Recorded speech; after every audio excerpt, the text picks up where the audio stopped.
When it comes to subcompact SUVs, it's pretty hard to beat the entire package of a Subaru Crosstrek. This car was an experiment for the company when they introduced it back in 2012, and since then, it has literally become the best-selling Subaru here in North America. So for 2024, the company introduced an all-new third-generation Crosstrek, staying true to the original formula, but of course taking the capability up to the next level with the introduction of this. This is the 2024 Crosstrek Wilderness, and just like the other Wilderness models, Subaru has added some actual off-road capability in the form of some all-terrain tires, a lifted off-road tuned suspension, different tuning in the transmission, and some unique styling decals on the outside and on the inside. So this week, as you can see, Subaru has sent us this sapphire blue Crosstrek Wilderness to spend for a full week. We're going to put it through our usual battery of tests. At the end of this video, we're going to find out, has Subaru managed to create the ultimate Crosstrek with this Wilderness trim? Stay tuned to find out.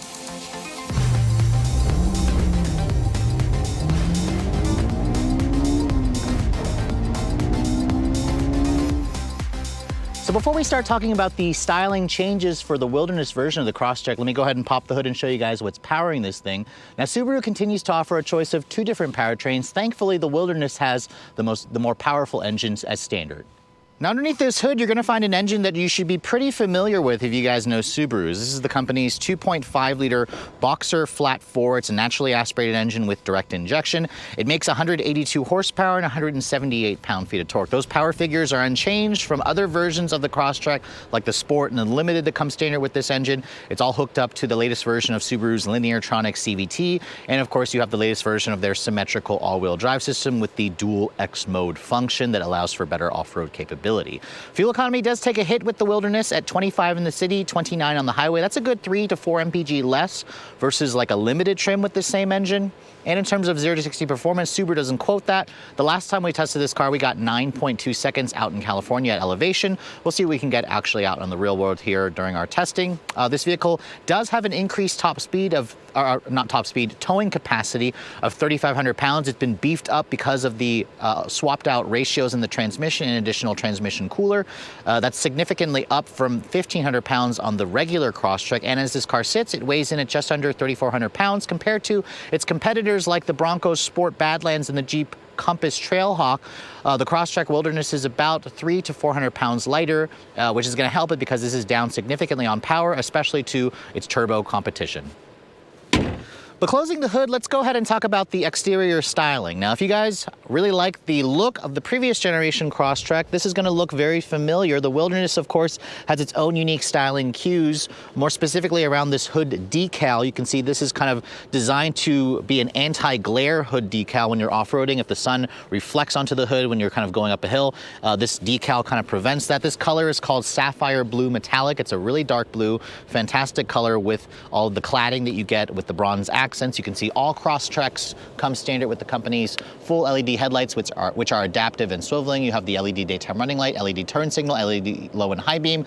The Wilderness comes with this unique looking 6 hexagonal design LED fog lights with a different hexagonal grille with the tow hook covers, which are painted in copper to kind of show that they're easy to find. You can see the front bumper is a little bit different. That improves the approach angle of this car. And the Crosstrek Wilderness also comes standard with a front underbody skid plate, which is definitely a nice touch. There's actually some underbody protection to go with the increased capability of the Wilderness. Now, moving around the side profile, you can see the Wilderness version of this car definitely has a beefy, almost like mountain goat appearance to it with the additional cladding that it comes with. I typically don't like cladding, but I think Subaru did a very tasteful job with the extra cladding on this model. At 176.3 inches long, this is about 0.5 inches longer than the previous generation. It has the same 104.9 inch long wheelbase. This is actually around 3 to 4 inches longer than the Bronco Sport and the Jeep Compass Trailhawk, which is surprising to me considering the Crosstrek has always looked like a very small vehicle. You can see the wheels. These are the 17-inch matte black finish wheels that you get with the Wilderness. They're wrapped in a 225 by 60 R17. This is a Yokohama Geolandar all-terrain tire. These tires are actually wider versus the all-terrain tires you get on a Compass Trailhawk, which is surprising. The suspension is all independent. It's been raised by about 1/2 inch. You have 9.3 inches of ground clearance on this car. which is actually more, about a half an inch more versus its two American rivals. Now you can see here, the cladding, this is all designed to give this car a more rugged appearance to it, and if you kind of are going through some bushes, it'll kind of scrape the cladding as opposed to the paint. You have wilderness badging here. The side mirrors also have kind of like that same unpainted look, where this is designed to get scratched or scuffed. If you guys are planning to take this vehicle off-roading, you can see the side skirt cladding is a little bit more aggressive here. You also have more of that copper on these roof rails, which the roof rails themselves, you can see they're far more pronounced. They are designed to hold up to 700 pounds of static weight on the roof, where you can easily put a 2 to 3 person tent. My Tester also has the optional moonroof. That's part of an $1,800 package. You can see, looking at the rest of the profile, this car is instantly recognizable as a Crosstrek, and that's where I appreciate the looks of this car. It just looks like a lifted version of the Impreza hatchback, which has done wonders for Subaru in terms of the design. Now looking at the rear, you can see the taillight design is kind of a combination of an LED and an incandescent. The turn signal is incandescent along with the reverse light. Brake lights are an LED style. You can see there's still a rear window wiper. The spoiler could be a little bit larger. I actually wish that Subaru made it a little bit bigger, but you can see the rear end styling of this car definitely looks a lot more chunky, a lot more beefy. This car looks like it's lifted and looks wider. There's also the wilderness badging here. Subaru also puts a unique bumper on the Crosstrek where they spell out Subaru boldly at the rear. And then you can see the exhaust is kind of tucked away underneath there.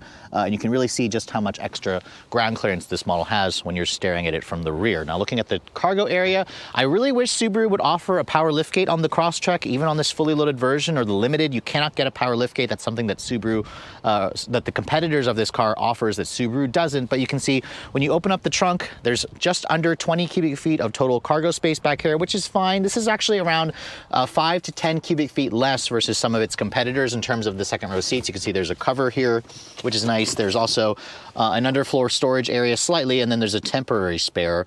Some competitors offer a full-size spare. If you fold down the second row seats, it'll expand the cargo to just under 55 cubic feet of space. That's actually about the same, if not a little bit more, versus the Bronco Sport and the Jeep Compass. So when you have the seats up, this has less cargo space, but when you fold down the seats, it has a little bit more versus its rivals. I just want Subaru to, again, add a power liftgate. It should be included, especially at this price point. So let's go ahead and talk about the interior of this 2024 Crosstrek Wilderness. Before we get inside, however, let me show you guys the key fob. You can see all the Wilderness trims come standard with Subaru's push button start with intelligent access key. You can see it has the usual buttons here for lock, unlock. You can also pop open the trunk, but it's not a power liftgate. It just pops it open. Don't even know why that button is there. And then you can also use a panic function. You can also access the Subaru Starlink app if you're an owner of this vehicle. Sadly, I don't have access to that because this is a press vehicle. But as you can see, there's a traditional door handle here. If you touch this little two-ridge portion, that locks the door for you. Subaru does not offer power folding mirrors on this car. Touch the back of the door handle, that will unlock the door for you, and it opens up in the traditional way. Now, the Wilderness trim comes standard with the Subaru StarTex interior, which is a waterproof, water-resistant material, which has the interesting hexagonal pattern. It's kind of like a two-tone gray with the black color combination with the copper accents. You can also see the Wilderness badge there embossed on the actual head restraints. I wish the head restraints weren't so hard. They're almost like you're hitting like a rock as you slam your head against the back of it, so I don't really like that.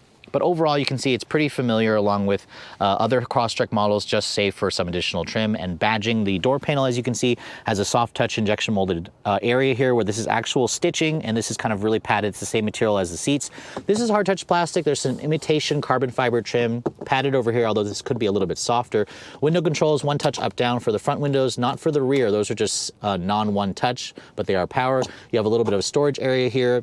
Hard touch plastic down here, bottle holders, and then my Tester also has the 8-speaker Harman Kardon stereo, which is a must if you guys are an audiophile. It's part of a package that rolls in the sunroof, and the 8-way power driver's seats, which as you can see offers 2-way lumbar support, but no memory seats. These seats are heated, but Subaru does not offer ventilated seats on any Crosstrek for any price, which is a little disappointing.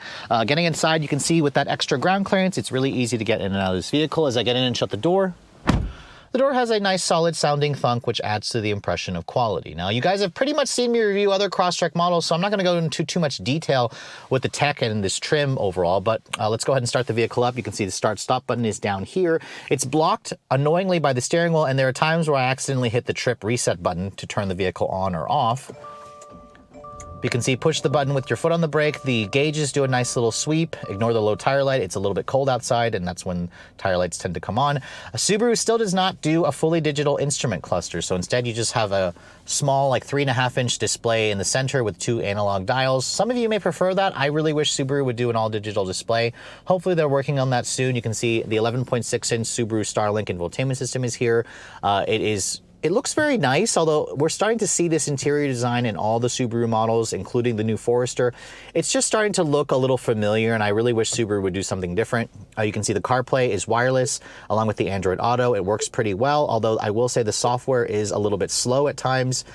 Just when I'm kind of cycling through the menus, it just takes a second for it to actually respond when I actually touch the screen. That's a small gripe, and I'm hoping Subaru will eventually address that with a new software update for this system. You can see the materials are hard touch plastic here, but it is slightly padded over here. Hard touch plastic here with kind of like a hexagonal pattern in the actual gray plastic here, more of that fake carbon fiber trim. And then down here you can see there's a wireless phone charging pad, which fits my phone pretty nicely, and you have 2 USB-C charging ports. Now, the steering wheel of this car, it's missing a heated steering wheel, which I wish it had. The wheel itself offers a manual tilt and telescoping with a good amount of adjustability and range. There are paddles here to control the CVT, which gives you 8 virtual ratios. The horn sounds awful. It's so puny and pathetic that I wish Subaru had beefed it up for the wilderness version of this car. Down over here, you can see this controls the Lineartronic CVT. It's a traditional shifter. It offers a manual mode. Not on the shifter, you have to use the paddles, but put the vehicle into reverse. You can see there's your backup camera, which includes rear automatic braking, cross traffic alert, all that stuff. Although it does have trajectory and parking sensors, you cannot get a full 360 camera or front camera on this car, which honestly would be nice to have considering this is the off-road model. Subaru, I guess, is trying to cut costs, or they're saying that this is a small vehicle. You don't necessarily need the front camera. There's an electronic parking brake here. It's got heated seats, 2 level heated seats, which these seat controls are very, very old, but they still work. Cup holders, you have a 12-volt power outlet. There's a little bit of storage compartment here where you could put like a wallet. Open this up, you can see offers a decent amount of storage, but it's no power in there. There's no lighting in there. You can see this is a nice padded console lid, which is nice. The seats, like I said earlier, they are comfortable and they do hold you in place nicely. The heated function works well. It would be nice to see Subaru put a cool function. I just, again, don't like how hard the headrest is. It really hurts if you slam your head up against it. When I first, tried getting into this car for the first time, the seat controls here are manual on the passenger side, 8-way power on the driver's side. And then over here, you can see the glove box is damped, but not lined with felt. It's a bin style, offers a good amount of storage. The mirror, you can see, is not auto dimming. You can get that as a dealer accessory. And then you can see the map lights here are non-LED. You can also get that as a dealer accessory to upgrade to LEDs. Woven material in the headliner. There's a standard sunroof, which opens and closes to vent air. It also has that traditional manual shade. But overall, you can see the front seat area pretty much has most of the tech that you'd like. Not much in terms of luxury or frills, but it feels durable, it feels utilitarian. There's a decent amount of storage in this car. And again, the screen is a nice size. It just needs a software update to kind of improve the performance of that when you're actually using it. But let's go ahead and hop into the backseat area of this car. And you can see the Crosstrek has always had a relatively usable back seat. I love how big the doors open to allow for space to like kind of put a car seat back here. Materials are hard touch plastic over here and here. You can see it is slightly padded here, but it could be softer. A little bit of storage in the doors, and you can see here the seats do fold down, where you can fold this down and it creates almost a completely flat floor. The seats themselves don't recline, but again, this is pretty much what you expect for a vehicle in this class. Subaru says there's around 36.5 inches of legroom back here, which is competitive. It's a little bit less than the Jeep Compass, but a little bit more versus the Bronco Sport. Getting back here, you can see for somebody my height, as I get in and shut the door, this is where I have the seat to drive. There's a good amount of legroom space. There's a hump here that intrudes on the middle passenger, which is for the all-wheel drive system, as my guess. No rear seat air vents, but you do have 2 USB charging ports. No storage compartment here, but there's one here in the passenger seat. And then if you wanted to fit 3 across, you could, but it's a little bit of a narrow body. Fold this down, you can see there's an armrest with 2 cup holders. And then in terms of the headroom space, if I lean back, my head gets pretty close to the ceiling, but if you're under 6 feet tall, this should be plenty spacious. But overall, as you can see, the backseat space is not amazing, but it is competitive with other small subcompact SUVs in this class. So as the best-selling model in the Subaru portfolio, the Crosstrek is a very important vehicle for this company. And remember, this started out as an experiment, and it's paid off for Subaru because this car is basically what a lot of first-time buyers end up buying, a lot of first-time drivers end up purchasing because of its just well-rounded personality. It's extremely easy to live with. So now that we're spending some time with the Wilderness trim, a week with this car, I have to say when I first drove this thing a couple months ago, I was pretty impressed. For a car that is more off-road capable, Subaru managed to preserve the on-road dynamics of this car, and that's what I'm going to focus primarily on this review.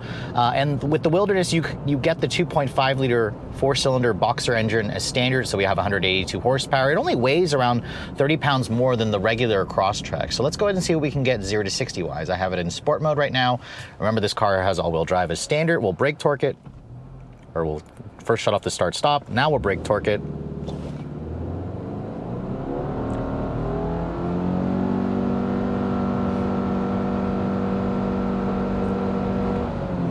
All right, 0 to 60 in 7.8 seconds, which is a lot faster than what I first got with this car when I was testing it out, I believe in California, and that's because I was at elevation when I first drove this car, where I think I got 9.2 seconds. 7.8 is actually very respectable. Remember, you don't buy a Crosstrek for 0 to 60 performance, but if you're comparing it to, something like the HR-V, this is significantly faster. Even like the Hyundai Kona that I just had was around the same speed, and that had a turbocharged engine. It kind of shows you that Subaru's CVT and Boxer flat four is very effective at just putting the power down and giving you acceleration that most buyers are going to probably want. Now, this is significantly slower than something like the Ford Bronco Sport with the 2-liter turbo. That will do it at around 6.1 seconds, but that's not the point of a vehicle like this. Let's go ahead and try it again here.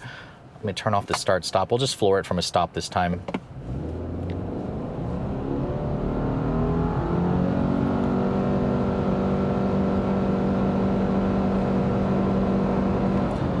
All right, it took a little bit longer there because we're going more uphill. It took 8.7 seconds. I also did not brake torque it there, and it definitely slowed it down in terms of the performance. So I'd say in real world testing, you're gonna be doing in the 8-second range. So 7.8 is on the quick end if you brake torque it, 8.7 is on the slow end, which is, again, respectable performance. It's gonna be quicker than most of the competitors out there. But that's not the point of a Crosstrek Wilderness, and let's go ahead and talk about the way this car drives just in everyday driving out on the road. Now, this car comes standard with all-terrain tires. They're Yokohama Geolandar all-terrain tires. You definitely get a feeling or a sense that they're not meant for the road because you hear a little bit more tire drumming noise. I noticed on wet roads, it's been raining the past couple days here in PA, the tires slip a little bit more versus like a road tire. But if you actually plan to do some off-roading, this is a fantastic tire that you're gonna wanna do, or you're gonna wanna put on the car because it'll just give it that extra traction. I do love the extra ground clearance that this car gives you as well. 9.3 inches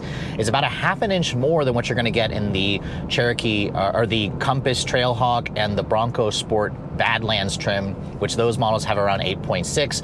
The regular Crosstrek has 8.7, and you feel the fact that this car sits up higher. It has a nice commanding view of the road. The suspension is nice and soft. Subaru has retuned the CVT and the suspension on this car, and it's definitely not a sporty driving vehicle, but it's still very car-like. It's still very competent. The steering is electric, and it's quick, precise. Doesn't really transfer much in terms of feedback, but it just makes this car really easy and enjoyable to drive, and I think that's what's important with the typical Crosstrek buyer. Now, just in normal driving, the CVT will mimic shifts, and this thing actually has 8 virtual ratios when you start playing with the paddle shifters. Not entirely sure why you'd want to with a CVT. They're fake gears, but it kind of gives you a little bit more of that manual control. I actually like how in day-to-day driving it mimics shifts, because when you're flooring it, it will hold the revs at 6,000 to give you maximum acceleration, but it knows when you're trying to get that, it'll hold the gears. When you're not, it just will shift and create those fake shifts. So I kind of like how Subaru has programmed it to do so. But let's try it here one more time. I just want to see if we can get a consistent number here. It feels pretty quick off the line. It's just once you finally get it going, it takes a little bit of a time to actually get it moving, but 7.86 there. So that's without brake torquing it. That's just on a level surface. So that's pretty similar to what we got when we brake torqued it earlier. Earlier on that second run, it just kind of was a lot slower because I was going uphill, so it affects it tremendously. This is also a naturally aspirated engine, but Because the Crosstrek is so small, you can kind of turn on a dime. It has, really comfortable seats, although I will say the seats are comfortable, but the headrest here, I don't know why this particular one here, the headrest feels like I'm literally banging my head up against like a wall. I don't know why it's so hard. It's not really softly padded, but just kind of cruising along your favorite back road. The Crosstrek has a nice commanding view of the road. It is relatively quiet in here. The noise, vibration, and harshness, Subaru has worked hard on this new generation Crosstrek to quell the engine noises, the vibration that you feel from the wheels, the tires, the brakes. Everything about this car is just super refined. If you plan to take it more on longer road trips, the Crosstrek Wilderness will easily do that for you, and it'll do it without beating you up like in the previous generation where it felt a little bit more like an economy car. This feels a lot more substantial. It feels more upscale and premium. The only thing you're gonna have to sacrifice with this Wilderness is more tire noise. Surprisingly, the roof rails, I didn't think that they were that much noisier than the last Crosstrek Premium that I tested, so it's mostly just in the tire noise which you're gonna hear. So kind of keep that in mind if you guys have your eye on the Wilderness and you plan to do mostly highway on-road trips. You may wanna consider just getting a limited or a sport trim as opposed to the Wilderness, even though this model here looks a lot better. Now, in terms of the driver assistance, this has the latest version of Subaru's EyeSight with the 3 cameras on the windshield, and it works very well. Subaru's driver assistance system can be a little bit intrusive at times. It beeps bloody murder all the time whenever you're like inching out of the lane. It just kind of will do that lane departure. It'll steer you back into the lane. So that's something that you can turn off, but it's always gonna beep when it's turned on. I would much prefer just a vibration in the wheel as opposed to a beep. That's something that I think Subaru tends to be a little irritating about with their driver assistance, is it just beeps all the time. But once you get the hang of it and you start using the adaptive cruise control, it actually works well in keeping you centered in the lane. It has like a lane change assist, it has blind spot monitoring, it has rear cross traffic braking, all the safety tech that you kind of expect when you're going with a vehicle like this. Now, in terms of the fuel efficiency, the Wilderness model does sacrifice a pretty good chunk compared to the regular Crosstrek, and that's because of the lifted suspension and the all-terrain tires.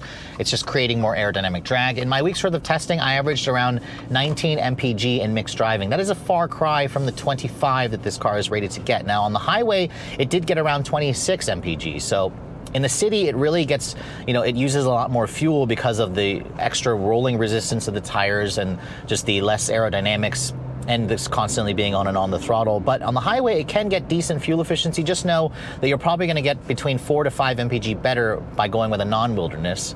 So kind of keep that in mind. It would be great for Subaru to do another hybrid version. A plug-in hybrid, remember, was part of the equation last generation, and then before that they had just a regular hybrid. There's rumors that Subaru will be borrowing hybrid tech from Toyota and using their engine, but using the hybrid electric batteries and motors from Toyota. So we should be seeing that soon in the new Forester, or not soon, in about a year from now, which I'm hoping Subaru will trickle over into the Crosstrek. But overall, if you guys are looking for a small SUV, the Crosstrek is still very much an easy choice for you, for me to recommend to people.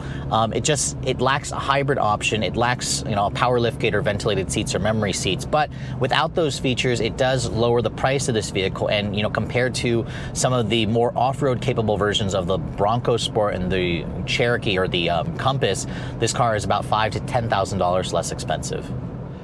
So with a little over 155,000 units sold in America in 2022, this was the best-selling Subaru vehicle in the States, and it's pretty easy to see why, especially after spending a full week with essentially the pinnacle of the Crosstrek family, the Wilderness. As you guys saw, the off-road capability that Subaru has added to this model has not affected the driving dynamics out on the road. This is still an extremely comfortable car that's easy to see out of, that's easy to live with, that's easy to drive, that's going to get decent fuel efficiency, although if you want better economy, make sure you go for like a limited or a sport trim. In terms of the tech features, Subaru has been playing a little bit of catch up. I like the fact that the 11.6-inch display here is going to be standard on most of the models, and it also now includes wireless Apple CarPlay, although I think the software still needs a little bit beefing up. So I'm hoping Subaru is working on a new software to address how laggy it is. The back seat offers enough space for average sized adults. The cargo area is a little bit small when you have the seats up, and when you fold them down, it does offer a generous amount of space, especially for those of you who plan to do some camping or you plan to go a little further off the beaten path. In terms of acceleration, the 2.5 liter Boxer Flat 4 delivers adequate punch. 0 to 60 in around 8 seconds should satisfy most people. I really hope that Subaru will eventually offer a hybrid version, because I think Subaru is leaving some sales on the table by not offering a hybrid version of the Crosstrek or of the Forester, which again, there are rumors that Subaru will be borrowing the hybrid tech from Toyota, which I think is going to be a wonderful thing. It's kind of like the perfect marriage, considering just how many people love Subarus and how many people love Toyota's hybrid tech. Now, if you guys are interested in purchasing an actual Crosstrek, this car starts at around $25,000 for the base version. A premium is around $1,500 more expensive. If you guys want the sport trim, which is the way you're going to get the 2.5 liter engine, it's going to cost you at least $28,000. The limited is going to be around $32,000. This Wilderness here is going to be the most expensive trim at around $35,840 for this model here, with all the bells and whistles. It essentially adds the Harman Kardon stereo and the power driver's seat and the moonroof for around $1,800. But I think at $35,840, it's actually a great deal, because if you're looking at something like the Compass Trailhawk or the Bronco Badlands, that's going to cost you at least $40,000 to $45,000 for a fully loaded version, which is kind of crazy to see how expensive those models are, considering they don't offer that much more capability. They do offer more luxury, and they appear to be a little bit more capable, but I think that's one of the winning recipes of the Crosstrek. Is it's a great value, it's really easy to drive, it's also extremely capable, and it's also really easy to live with. And then once Subaru adds a hybrid version and they add a power liftgate and a couple of other features, I think it'll only continue to improve on this really attractive small SUV. But with all that said, hope you guys have enjoyed my full overview on the brand new 2024 Subaru Crosstrek Wilderness. If you're also looking to see the latest cars I'm testing, be sure to follow me on Instagram at redline_reviews, like us on Facebook, and as always guys, please keep subscribing to the Redline Reviews YouTube channel for all the latest reviews. Thank you so much for watching. I'll catch you all in the next video.